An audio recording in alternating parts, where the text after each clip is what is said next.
Let's look at two boxes. They're both 200 pixels wide. They have a border of 5 pixels, padding 10 pixels, and a margin of 20 pixels. I'm going to change one thing about them. The top one, I'm going to give content sizing. And the bottom one, I'm going to give border sizing. To do that, I'll set the box sizing property on the top one to content box, and on the bottom one to border box. What's happened here is the top one stays the same because the default in this browser is the box sizing content box. The bottom one has changed size. That's because I've set the box sizing to border box. So let's see why that is. To see why that is, let's take a look at our dev tools here. And if I take a look at the content sizing box and I look at the computed styles here, you can see that's the margin, that's the border, that's the padding, and that's the content. So the content in the content sizing is actually 200 pixels.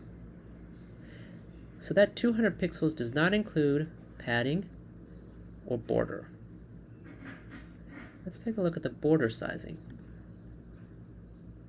We can see the border is 5 pixels, the padding is 10 pixels, and the content is down to 170 pixels. Let's do a little bit of math, and we can say on both sides we have a border of 5. 5 plus 5 is 10. On both sides we have a padding of 10.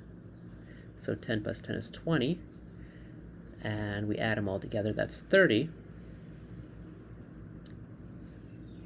And it's reduced that content down to size 170.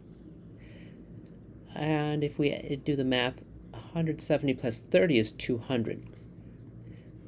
So what it's done is it's automatically reduced the content to be sized according to the padding and the border.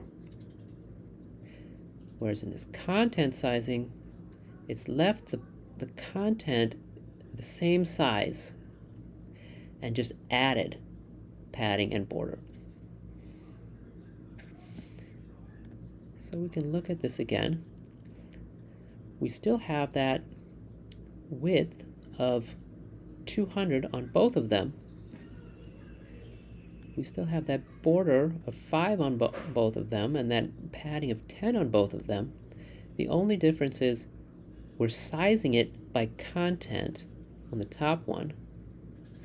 So that content is going to stay 200 pixels.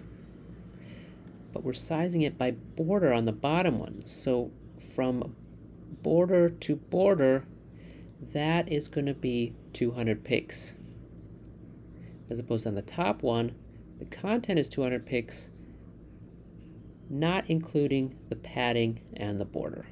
So that's the difference between content box and a border box. And in this browser, we don't need to have a content box explicitly defined because the default is content box.